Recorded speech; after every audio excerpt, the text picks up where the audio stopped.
नमस्कार, वेब दुनिया में आपका स्वागत है। राम मंदिर के उद्घाटन की पूरी तैयारी हो चुकी है और राम मंदिर निर्माण को लेके बहुत लंबे समय तक आंदोलन चला है। तो राम मंदिर आंदोलन से करीब 40 साल से जुड़े हैं शेखर किवेजी, कार सेवा में भी शामिल रहे हैं। आज हम आपको उन्हीं से मिलवा रहे हैं। तो किवेजी, आप राम मंदिर आंदोलन को किस तरह से देखते हैं? देखिए, मैं जो मूल रूप से राष्ट्रीय स्वयंसेवक संघ का स्वयंसेवक हूँ, कार्यकर्ता हूँ। तो 1985 में जो राष्ट्रीय स्वयंसेवक संघ की स्थापना हुई 1925 में, और 1985 में उसके 60 वर्ष पूर्ण हुए थे संघ के। तो उस समय ये आंदोलन प्रारंभ हुआ था और धर्म संसद ने और निर्णय लिया कि राम मंदिर के लिए हमको आंदोलन चलाना है विश्व हिंदू परिषद के माध्यम से। तो ये राम मंदिर आंदोलन का शुरुआत जो है हमारे याददाश्त में या हमारी आज की जो पीढ़ी है इसके नज़र में 1985 से प्रारंभ हुई। इसके पुराना इसका इतिहास जो है करीब 500 वर्ष का इतिहास भी रहा है इसके संघर्ष का।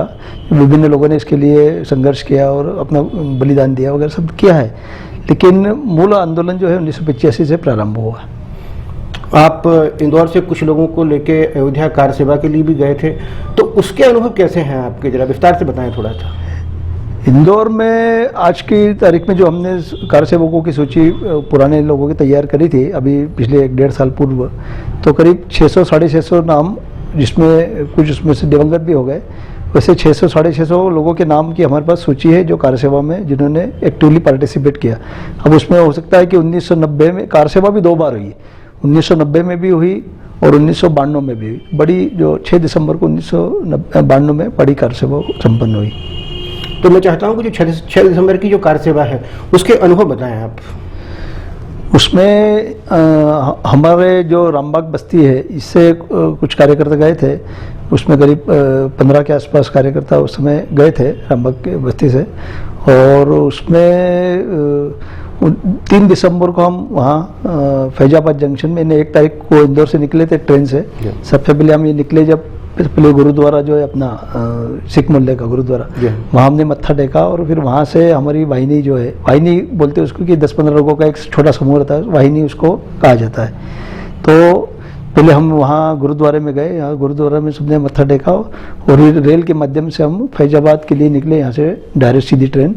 तो 3 तारीख को हम शाम को 5 बजे 5 शाम हो गई थी, उस समय हम अयोध्या स्टेशन पे, फैजाबाद स्टेशन पे हमारा हम उतरे प्लेटफॉर्म के ऊपर। मैं चाहता हूं कि आप जो वहां के अयोध्या के अनुभव हैं, जो कार सेवा के दौरान जो कुछ घटित हुआ, जो भी आगे आता हूँ उसके बताएं आप।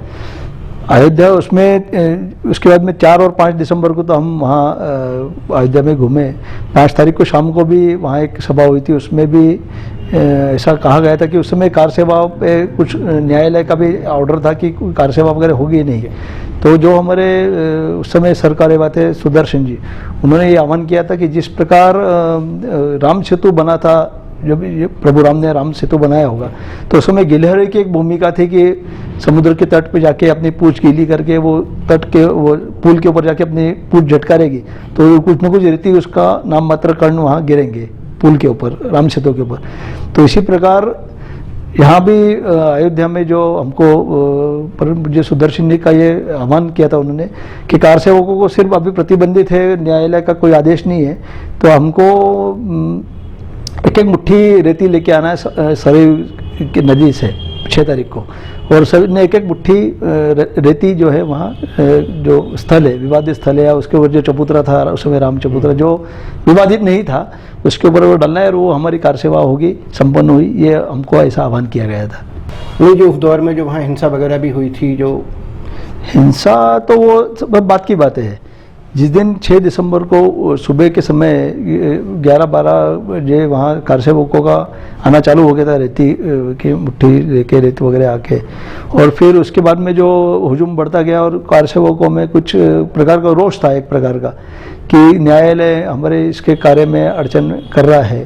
तो इस रोष में एक तो जब बड़ा समूह इकट्ठा होता है तो इस प्रकार की घटनाएं होती, तो हिंसा ऐसी कुछ वहाँ हुई नहीं थी। सीधे वहाँ जो भी आपने वीडियो देखे होंगे या देखे होंगे, तो उसमें सीधे बाबरी ढांचे को जो गिराने का काम वहाँ कार सेवकों तो जब वो ढांचा गिरा तो क्या आप उसके प्रत्यक्षदर्शी थे? हाँ, हम पीछे की तरफ बैठे थे, जो उसकी पश्चिम दिशा में हम पीछे की तरफ वहाँ, क्योंकि काफ़ी चारों तरफ तो लोग थे, तो हम पीछे की तरफ जो एक बस्ती थी उसके वहाँ हम बैठे थे। तो उस समय लोगों की क्या प्रतिक्रियाएं क्या रही, मतलब चाहे वो बड़े नेता हों या आम जो कार सेवक हों? आम नेताओं का जो मंच लगा था वहाँ से वो लगा था, जब कार सेवा शुरुआत हुई 12 साढ़े 12 बजे के आसपास, तो मंच से नेताओं ने ये आह्वान कर रहे थे कि आप नीचे उतर जाइए, इस प्रकार की हमको कोई घटना करना नहीं है, हम कानून के पालन करना है वगैरह। पर जो समूह वहाँ इकट्ठा हुआ था और हजारों की संख्या में, आप उसको लाखों भी बोल सकते हैं, तो उस संख्या में जो कार्यसेवक उपस्थित हुए थे तो उन्होंने ये कार्य हुआ है, संपन्न हुआ है। अब चूंकि 22 तारीख को रामलला गर्भगृह में विराजमान हो रहे हैं, हाँ, इतनी लंबी कार्यसभा हुई, आंदोलन हुआ, तो अब उसको लेके क्या अनुभूति है आपकी? नहीं, ये आंदोलन कोई सिर्फ कार सेवकों से या कोई पर्टिकुलर किसी विचारधारा से जुड़ा हुआ नहीं था। ये भारत के जनमानस में एक प्रभु राम के प्रति जो श्रद्धा है, हम अंतिम क्रिया में जाते तो राम राम करते हैं, किसी से मिलते तो राम राम करते हैं, जय श्री राम करते हैं, तो भारत के जनमानस का एक मन की बात को एक सफलता मिल रही है। और 22 तारीख को प्रभु राम वहाँ विराजित हो रहे, अपने जो जिसको बोलते हैं रामलला के रूप में, जो बाल राम है उसकी रूप में वहाँ विराजित हो रहे। तो ये पूरे देश में और दुनिया भर में सभी समुदाय, चाहे हिंदू हो या मुसलमान हो या किसी भी धर्म के हो, जो जिनकी राम के प्रति श्रद्धा है, वो सभी उनको आनंद हो रहा है, उसमें कोई परेशानी किसी को भी नहीं है। तो केजी वेब दुनिया से बात करने के लिए बहुत बहुत धन्यवाद। बहुत बहुत धन्यवाद।